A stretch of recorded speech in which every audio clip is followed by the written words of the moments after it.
ورحمۃ اللہ وبرکاتہ۔ الحمد للہ نحمده ونستعینه ونستغفره ونؤمن به ونتوکل علیہ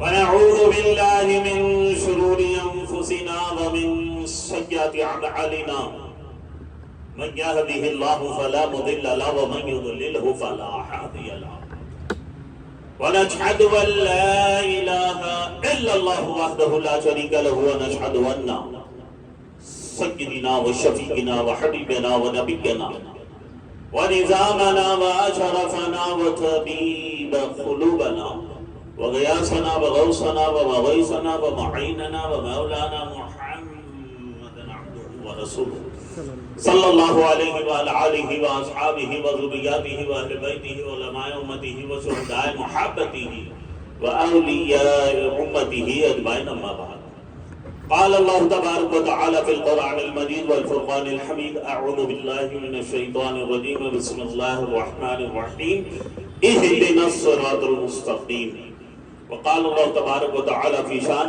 حبیبی ان اللہ وملائکتہ یصلون علی النبی یا ایہا الذین آمنوا صلوا علیہ وسلموا تسلیما اللہم صلی علی سیدنا محمد وعلی آل سیدنا محمد وبارک وسلم صلاۃ و سلام علیک یا رسول اللہ یا حبیب اللہ صلی اللہ تعالی علیہ وسلم۔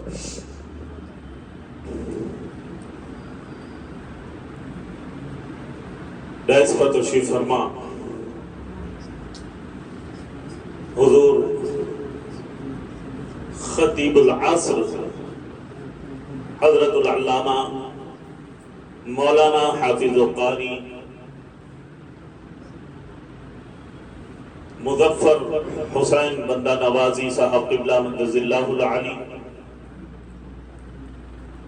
و حضرت علامہ عبدالقادر صوفی ثانی صاحب سجادہ نشین آستان عالیہ و بزرگان ملت و نوجوانان اہل سنت، میں نے جس آیت پاک کی تلاوت کا شرف حاصل کیا، یہ آیت کریمہ اتنی اہم ہے کہ بھئی کیا بتاؤں کہ کتنی اہم ہے۔ ارے جس کی اہمیت کو بیان کرنے کے لیے زبان مجبور ہو، جس کی اہمیت کو بتانے کے لیے زبان خاصر ہو، تو پھر کوئی کیا بتائے کہ یہ کتنی اہم ہے۔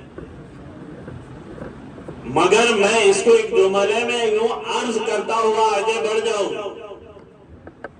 کہ یہ آیت کریمہ اتنی اہم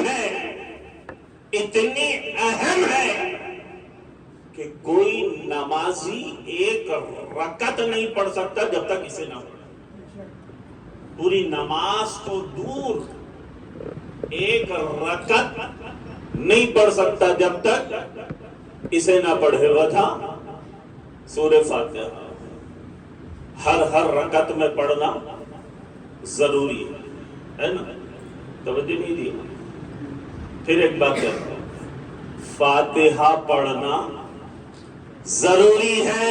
ارے اچھا لگے تو پڑھو، اچھا نہ لگے تو پڑھو، سنت سمجھو تو پڑھو، چاہے بدعت سمجھو تو پڑھو، مگر فاتحہ پڑھنا ضروری ہے۔ میں نے عالم قیال میں رب کی بارگاہ میں معروضہ کیا، اے الہ العالمین، یہ سورہ فاتحہ کی وجہ، یہ سورہ اخلاص کو کیوں نہیں کمپلسری کر دیا، یہ قل هو اللہ کا سورہ کیوں نہیں کمپلسری کر دیا؟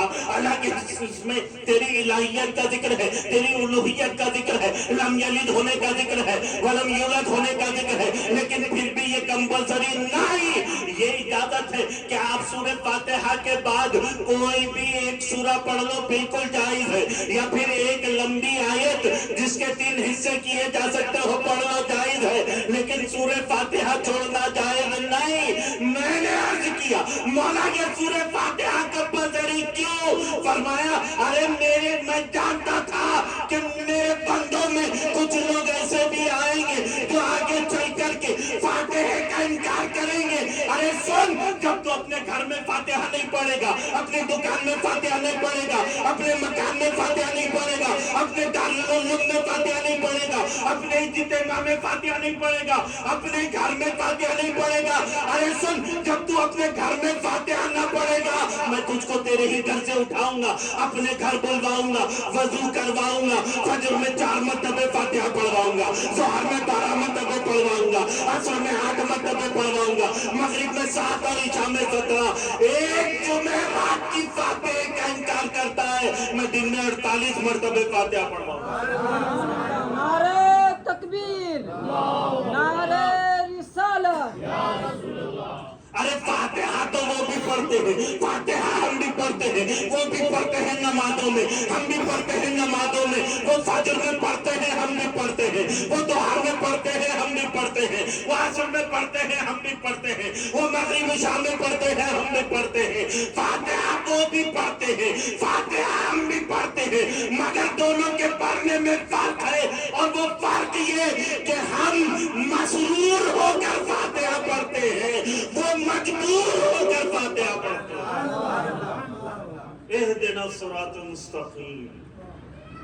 اے اللہ تو ہمیں سیدھا راستہ، کسی نے دکھا، کسی نے لکھا چلا. الحمدللہ ہم دیکھ بھی چکے ہیں، چل بھی رہے ہیں. ضرورت ہے قائم رہنے. اے اللہ تو ہمیں سیدھا راستہ، اسی کو پکڑ کر چلیں. چلا تو سیدھا راستہ کون سا ہے؟ اب ہمیں یہ بھی تو دیکھنا پڑے گا نا کہ سیدھا راستہ کون سا. تو قرآن پاک کہتا ہے صراط الذین انعمت علیہم، سیدھا راستہ ان کا جس پر اللہ نے انعام فرمایا. انعام والے کون ہیں؟ اب ہم یہ دیکھیں گے کہ انعام والے کون. تو یہ سوال کسی ملا سے نہیں، اللہ ہی سے کر رہے ہیں. اے اللہ اتنا کرم فرما کہ وہ انعام والے کون ہیں وہ بھی بتا دے. تو اللہ تعالی قرآن میں فرماتا ہے انعام اللہ علیہم من النبیین والصدیقین والشہداء والصالحین. انعام والے ہیں نبیین، انعام والے ہیں صدیق، انعام والے ہیں شہداء، انعام والے ہیں صالحین. فہرست لمبی ہے. پھر میرے بعد حضرت قبلہ کا بھی خطاب آپ کو سماعت کرنا ہے اختصار کے ساتھ. اگر ایک ایک ہم لے کر چلے تو انعام والے ہیں نبی آدم، انعام والے ہیں صدیق آدم، انعام والے ہیں شہید آدم، انعام والے ہیں غوث آدم، انعام والے ہیں خواجہ آدم. اب نماز میں دعا کر رہا ہے کہ اللہ تو ہمیں غوث اعظم کے راستے پر چلا، ہمیں